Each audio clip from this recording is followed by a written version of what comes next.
Hello guys, ഒരുപാട് സന്തോഷത്തോടു കൂടിയാണ് ഞാൻ ഈ വീഡിയോ എടുത്തതും അതേപോലെ തന്നെ ഇപ്പോൾ വോയിസ് കൊടുക്കുന്നതും ഒക്കെ.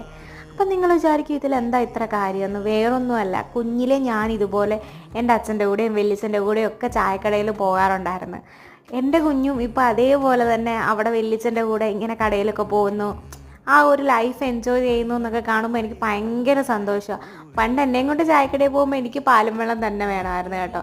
കുഞ്ഞിന് അങ്ങനെയൊന്നുമില്ല, അവൾക്ക് അച്ചാച്ചി കുടിക്കുന്നത് എന്താണോ അത് മതി. അങ്ങനെ ഞാൻ ദേ ഒരു രതീഷിനെയും വാങ്ങിച്ച്, അച്ചാച്ചി ഒരു ബോണ്ടയും വാങ്ങിച്ച്, അവളാണെങ്കിൽ ഒരു ഉഴുന്നുവടയൊക്കെ വാങ്ങിച്ച് ഞങ്ങളതൊക്കെ കഴിച്ച് പഴയ കാര്യങ്ങളൊക്കെ ആലോചിച്ച് ഇങ്ങനെ കുറേ നേരം അവിടെ ഇരുന്ന് ഭയങ്കര സന്തോഷമായിരുന്നു കേട്ടോ. ഇത് ഇപ്പോൾ പറയുമ്പോൾ നിങ്ങൾക്കൊക്കെ അത് ഇഷ്ടപ്പെടുമോ അല്ലെ എത്രത്തോളം അത് മനസ്സിലാകുമോ എന്നുള്ളത് എനിക്കറിയത്തില്ല. എനിക്കിതൊക്കെ വലിയ കാര്യങ്ങളാണ്. എൻ്റെ കുഞ്ഞിനും ഇതൊക്കെ കിട്ടുന്നു എന്ന് പറയുമ്പോൾ ഞാൻ ഭയങ്കര ഹാപ്പിയാണ്. അപ്പോൾ എന്നെപ്പോലെ ഇതേപോലെ നൊസ്റ്റും കാര്യങ്ങളും ഉള്ളവരൊക്കെ വേഗം കമൻറ്റ് ബോക്സിലോട്ട് പോര്. അതേപോലെ തന്നെ വീഡിയോസ് ഇഷ്ടമാണെന്നുണ്ടെങ്കിൽ ലൈക്ക് ചെയ്യണം.